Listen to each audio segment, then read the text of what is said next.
entrevista en este segmento del programa. Es el senador y precandidato del Frente Amplio, Mario Vergara. ¿Cómo le va, senador? Muy bien, un gusto estar nuevamente con ustedes y la teleaudiencia. Bueno, todos estamos desbordantes de preguntas. ¿Usted cree que ya se sabe todo lo que hay que saber? ¿O es una caja de Pandora? Claramente no. ¿Qué más quiere saber usted? Estamos lejos de pensar que con las decisiones tomadas y las explicaciones dadas, entre comillas, ya hemos dado vuelta a la página, de ninguna manera. ¿Qué quiere saber usted en concreto, por ejemplo? Bueno, una cosa que todavía todo el mundo se pregunta es hasta dónde llega el involucramiento del propio presidente de la República, ¿verdad?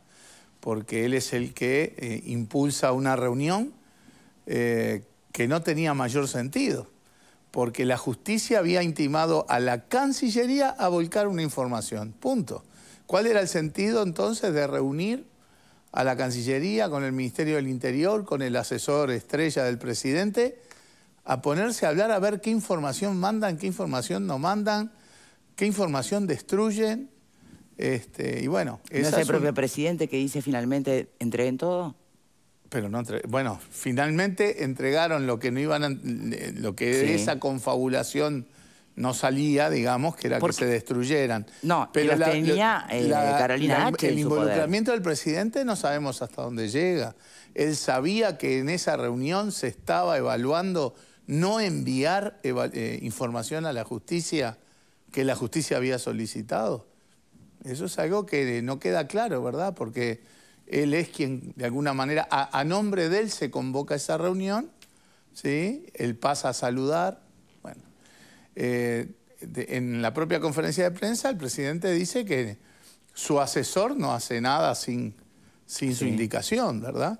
Bueno, el tema es que su asesor en esa reunión participaba de esa confabulación para ver si mandaban o no mandaban información y después incluso reconoce que destruyó información.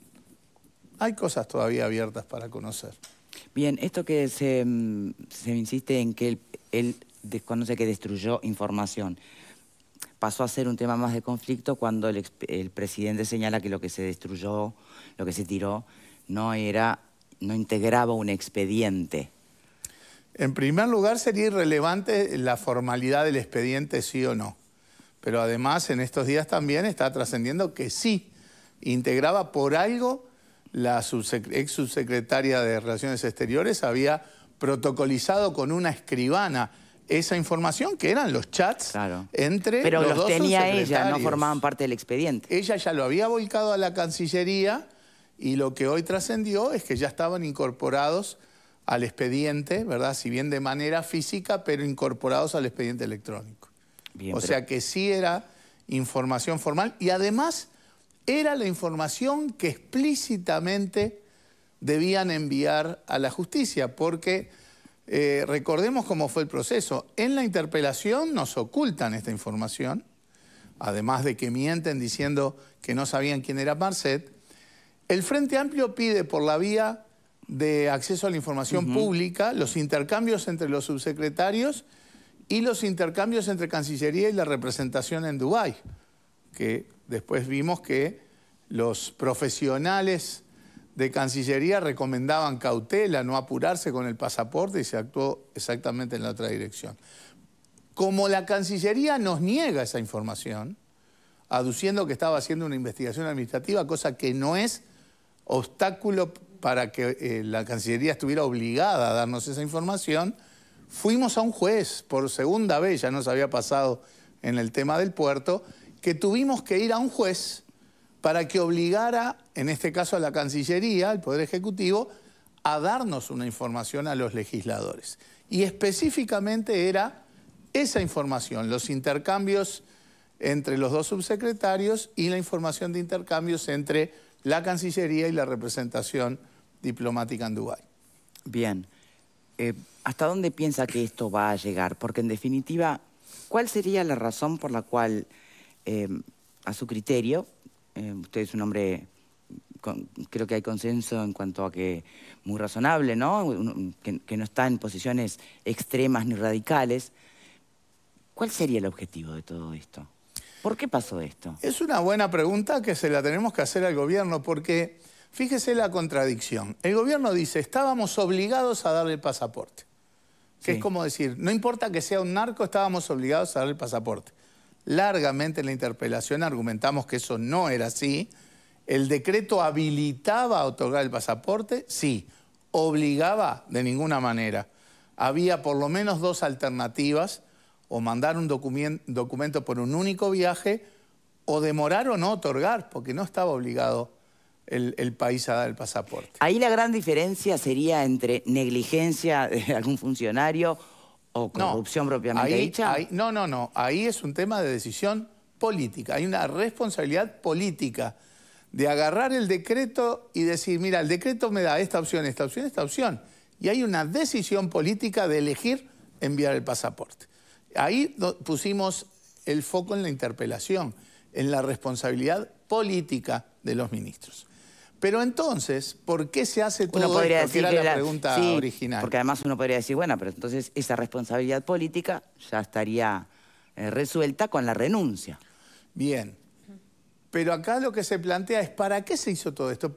Con el único fin de ocultar que cuando se da el pasaporte, el gobierno ya sabía de quién se trataba.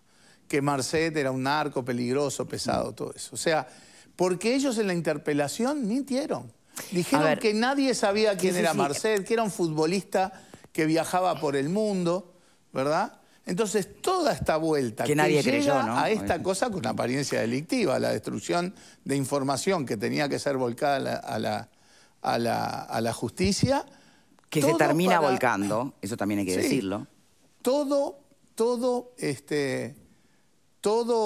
es para ocultar ese hecho de que el gobierno sabía quién era Marcet y le envió un pasaporte express.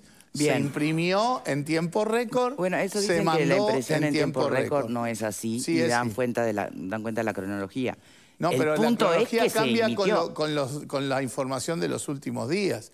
Queda claro de que si bien se ponen fechas de octubre, noviembre y demás, en realidad el proceso para el pasaporte quedaba la solicitud firme para el 24 de noviembre y el 25 ya estaba impreso.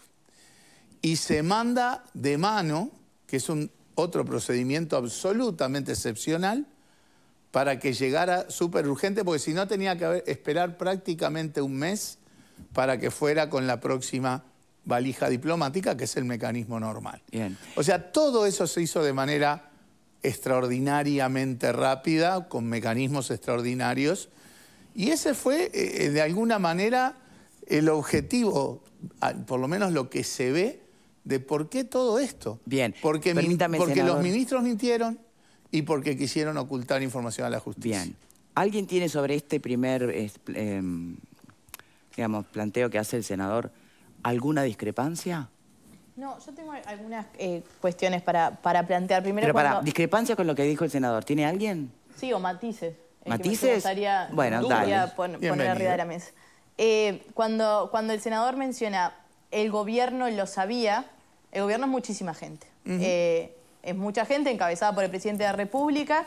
Entonces me parece que lo que sí tenemos que determinar, que creo que la justicia, eso es una de las cosas que quiero saber, si usted cree que la justicia puede llegar a determinar quiénes sí sabían. El gobierno es mucha gente, queremos saber quiénes eran las personas y los cargos de confianza designados responsables de una cuestión política, que lo comparto con usted más allá de lo legal, si correspondía o si habían otras alternativas, quién es el responsable de decisión política.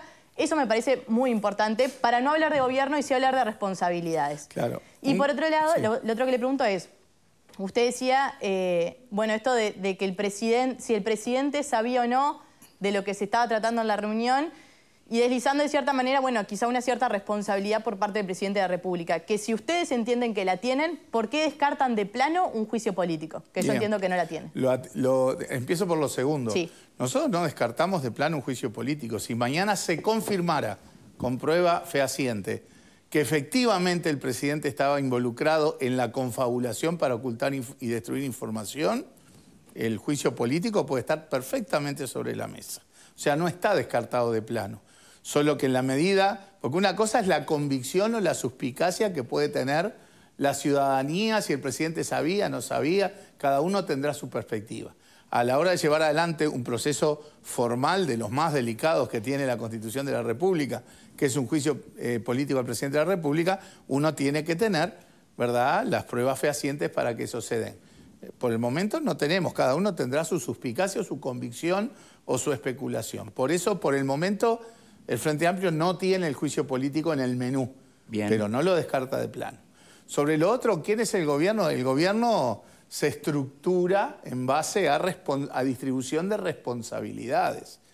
En estos temas de pasaporte de gente en el exterior, ahí hay responsabilidades de Cancillería y del Ministerio del Interior.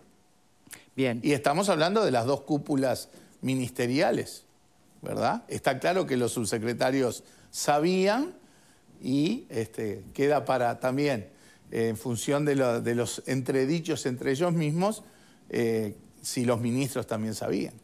Bien. Alfredo, Matiz hizo preguntas.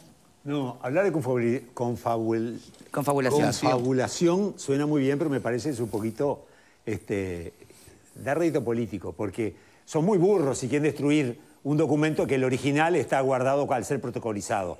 Destruís la copia, pero el original nunca se destruye. O sea que, es decir, si querían confabular, le erraron feo porque no iban a destruir nunca el original. Las dos dudas que tengo es la siguiente. ¿Por qué no se pide, cuando se pide los chats, el frente, ¿no? Cuando piden los chats entre los subsecretarios, ¿por qué no piden los chats entre la subsecretaria y Balbi? También se pidió... Y lo otro es, ¿vos sospechás de que hay gente del gobierno, de alta esfera del gobierno, vinculada al narco que está atrás de todo esto? Efectivamente, nosotros también pedimos el contenido de las reuniones entre la subsecretaria en su momento y el abogado de Marcet, el doctor Balbi. Y ahí, bueno, las dos partes se reafirman en que de lo único que hablaron fue del tema de la valija diplomática. Sin decir a quién. Ni siquiera mencionaron a Marcet. No había más nadie en esa reunión, no sabemos chats, más. ¿No había chat entre ellos? No grabó nada, no grabó, no guardó. Más que el de la coordinación de la reunión. Bien. Exacto. Pero lo clave que pregunta ahí es bien concreto. Cuando se le da la magnitud que se le... Porque una cosa es mentir, todos nos podemos acordar de Topolansky mintiendo diciendo que vio los títulos de Sendik. Una cosa es mentir. Y otra cosa es mentir para esconder lo que sería una posible complicidad de algún integrante del gobierno con el narcotráfico. Digo, son cosas distintas. Voy a permitirme tomar distancia de esa comparación. No, son cosas bien distintas, porque digo, una cosa sería ocultar un delito y otra cosa sería ocultar... No estamos hablando de que alguien en una declaración o en algo mienta, como una cuestión coloquial, cotidiana. Acá estamos hablando que dos ministros convocados por el Parlamento fueron al Parlamento a rendir cuentas, que tiene el rol de contralor, y mintieron. Pero por eso digo, es para poner en el centro de la cuestión la gravedad de lo que se estaría queriendo ocultar. Es un tema institucional. Nosotros no podemos tomar livianamente, no digo que usted lo haga, por supuesto, que los ministros vayan a mentir al Parlamento, porque si no, el equilibrio, el relacionamiento armónico entre los poderes se destruye. Y ese es la base del funcionamiento de la democracia. El Parlamento tiene varios roles, entre ellos el control del Poder Ejecutivo. ¿Debió hoy tratarse el tema políticamente en el Senado? Intentamos hacerlo, pero el oficialismo optó por no dar el debate. Bien. Y entonces uno parte de la base que cuando los ministros van al Parlamento van a decir lo que tengan que decir, defenderán sus posiciones. Pero si empezamos a internalizar que los ministros pueden ir al Parlamento a mentir, ahí se destruye ese relacionamiento. Y si naturalizamos que del Poder Ejecutivo se pueda evaluar la destrucción de información que solicita la justicia, lo mismo. Acá el sistema democrático descansa en el relacionamiento armónico entre el Ejecutivo, el Legislativo y el Poder Judicial. Y en este caso, por las dos vías, ¿verdad?, hay una herida institucional. Yo no me atrevo a afirmar... Separando todas las cosas, perdón, senador, para entender, porque se entiende perfecto lo de no poder naturalizar la mentira, ¿no? Por supuesto. Creo que eso no lo puede discutir nadie, ¿no? Y hay cosas que se van a cobrar en las urnas, está clarísimo. Más allá de que no tengan hoy un una categoría puntual de delito o de falta ética. Hay cosas que todos sabemos se cobran en las urnas después, ¿no? Sí. Se la cobraron al Frente Amplio, de hecho. Exacto. Bien. Exacto. Ahora, cuando se remite o se asocia eso a la relación y a la institucionalidad y a la democracia, ¿no es peligroso? Peligroso es que los ministros vayan a mentir al Parlamento. No, pero digo porque... Peligroso es que escondan y destruyan también, la información que solicita la bien, justicia. Y no es peligroso cuando un partido no deja que se investigue. Llamar la atención de eso es una obligación que tenemos los legisladores. Está clarísimo, pero digo, hablando en el sentido de cómo se traslada el tema a una gravedad general de disrupción de lo institucional y de lo democrático. No corre lo mismo para cuando, por ejemplo... Bueno, pero no es una forma de dramatizar. No hay que dramatizar, pero no hay que soslayarlo. Nosotros no podemos ahora, de acá al futuro, esté quien esté en el gobierno y en la oposición, tener la duda de que cuando convocamos ministros al Parlamento no sabemos si van a decir la verdad o no. Y bueno, o sea, eso es una herida institucional que hay que remediar porque destruye, sí, el equilibrio de los poderes. Está Lo clarísimo, mismo cuando senador. la justicia le pide al Ejecutivo información. No podemos quedar con la duda de si el Ejecutivo va a mandar toda la información que tiene que mandar u opta por ocultar o destruir información. Y cuando, por ejemplo, no graves. se presenta carrera, no se acepta la comisión investigadora, no se tiene acepta, nada que eso no ver es una cosa ocultar. con eso está todo dentro de las reglas constitucionales, legales y del relacionamiento político. Está bien. Uno puede apoyar o no a una investigadora, puede entrar a sala o no. Acá han pasado varios episodios en los últimos días, en donde sí, hubo algún episodio donde el Frente Amplio no entró a sala y hubo otros en donde el gobierno, el oficialismo, tampoco entró a sala. Eso es parte de un juego político que no hace a herir la institucionalidad. Bien. Había una pregunta que usted quería responder. Sí. Yo no me atrevo a afirmar que hay vínculos del narcotráfico con el Estado, con el demás. Lo que sí me atrevo es a marcar una alerta que nos obliga a hacer todo lo que tenemos que hacer para prevenirlo. Porque nosotros vemos que el narcotráfico ha penetrado estados, que ha penetrado sistemas políticos, que ha penetrado la política, y ningún país está vacunado. En tantas cosas dijimos, no, al Uruguay no va a llegar y terminan llegando. Por lo tanto, lo que tenemos que hacer, aprovechando fortalezas institucionales que tiene el Uruguay, ¿sí?, trabajar para prevenir lo más posible eso. Por eso es que nosotros ahora volvemos a poner con fuerza arriba de la mesa la necesidad de aprobar el proyecto de financiamiento de los partidos políticos que dote de más transparencia. La forma de combatir esto es con transparencia. Transparencia en el financiamiento de la política, fortalecimiento de la Junta de Transparencia y Ética Pública, la tipificación del delito de enriquecimiento ilícito. O sea, son todos proyectos que a raíz del caso Marcet en su momento se presentaron en el Parlamento por parte del Frente Amplio y no han avanzado. Bueno, creemos que ahora con más nitidez es imprescindible que avancemos. ¿Es la vacuna a todos los males? No, pero ayuda a prevenir. La transparencia es el mejor antídoto, digamos, para que el narco, que todos sabemos que avanza en el mundo, penetre en el funcionamiento político, que sería gravísimo. Vero. Senador, si al momento de otorgarle el pasaporte se sabía quién era Marcet, o por lo menos a nivel de los subsecretarios esa información estaba. Si se advirtió desde los propios funcionarios allí en Emiratos Árabes que había que demorarlo, y si existía esa posibilidad legal, ¿por qué se otorga el pasaporte según lo que usted cree? Y cuando habla de decisiones políticas, dice, esta fue una resolución política. Claro. ¿Quién toma esa resolución política, más allá de las consecuencias y de las responsabilidades jerárquicas que, bueno, hemos visto claramente que recayeron sobre los ministros? Durante bastante tiempo uno vio que se tiraban la pelota de un lado al otro. Que la Cancillería decía, esto era responsabilidad del Ministerio del Interior, y el Ministerio del Interior decía, esto es responsabilidad de la Cancillería. Mi sensación es que la responsabilidad central está en el Ministerio del Interior en esa materia. ¿Y quién toma la resolución política? No sabemos, pero los responsables políticos son los ministros. Eso es ineludible. Porque están claros también en estos mensajes, en estos mensajes que intercambió la Cancillería con la cónsul y el embajador y demás, que la recomendación de los servicios técnicos de la Cancillería era: esperemos para darle el pasaporte a Marcet a que Marcet culmine el proceso judicial en Dubái. O sea, era clarísima la recomendación.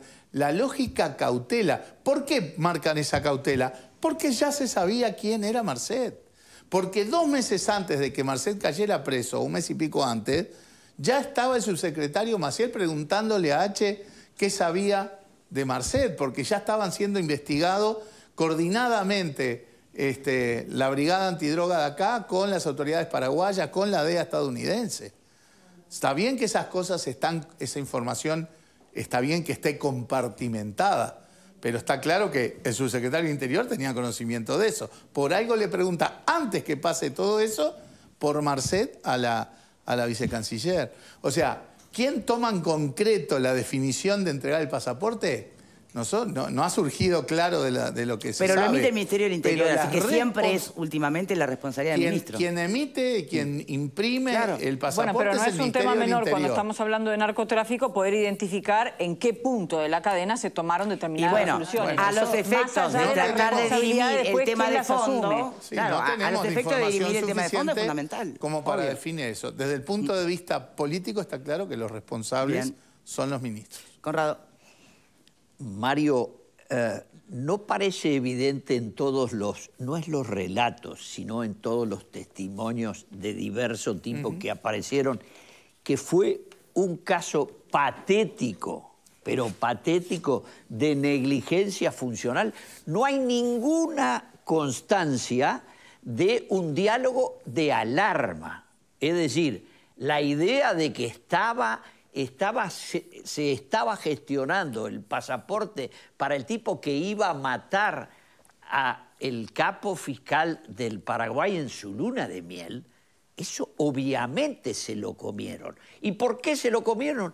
Porque actuaron negligentemente. Y ahí, digamos, yo me pondría en la posición, aquí hay una cosa peligrosa porque quiere decir que hubo gente que miró para el costado si hubiera constancia de que alguien llamó a otro y le dijo, che, ¿cómo ves este asunto? ¿Viste que tenemos preso a este señor así, así?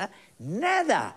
Todos los intercambios eran de burócratas. El tema que no lo sabemos tampoco, Connie. No, pero perdón, lo que tenemos es lo que se filtró. Sí, pero todas las cosas y documentos que hay, a los cuales efectivamente fueron información de acceso público que gestionó el Frente, eran todos diálogos de burócratas. Vino para acá, fue para allá. No hubo una sola evaluación política del cuadro que teníamos adelante. Sí, por eso es que me parece que no es razonable que el curso de los hechos o de las actitudes políticas vaya en el lugar a hablar de la influencia del narcotráfico. A ver qué puede decir sobre eso, senador. Voy a citar a mi amigo el negro Lescano. No tengo el gusto de compartir esa opinión, porque alertas hubo. Es una alerta cuando la cónsul y el embajador en Dubái dicen, seamos cautos, seamos prudentes, esperemos a que culmine el proceso judicial en Emiratos. Hay una alerta cuando Maciel le escribe a H, estamos hablando de un narco uruguayo peligroso y pesado y que sería terrible que quedara libre. Yo creo que esas son alertas en donde se tiene claro quién es. ¿Y alguien no lo leyó? Ah, bueno, pero entonces no es... Entonces negligencia. No que negligencia. Para no fusilar. Es una interpretación que sea mera negligencia. Claro. Alertas graves hubo. Yo creo que es demasiado condescendiente pensar que fue solo un tema de condescendencia burocrática. Pero como hace muchos años que nos conocemos con Connie, concedo por un instante que sea así. Si fue así, ¿qué necesidad tenían los ministros de ir a mentir al Parlamento y decir que no sabían quién era Marcet? Ninguna, ¿Qué necesidad había ninguna. Por de eso ocultar y destruir información que pide la justicia? Estoy ninguna. De acuerdo, entonces, Mario. Déjanos atar todo esto y decir, negligencia burocrática no alcanza para explicar la situación. Senador, muchísimas gracias por habernos acompañado. Ha sido un gusto. Muy bien. En algún momento se retomará la temática de las precandidaturas, ¿no? Con mucho gusto. Pero por ahora estamos, bueno... Hay mucho ruido. En esta danza. Hay mucho ruido. Exactamente. Muchas gracias por haber venido, senador. El agradecido soy yo. A ustedes les recuerdo que existe el Helpline, es este reloj que es como una pulsera con un botón.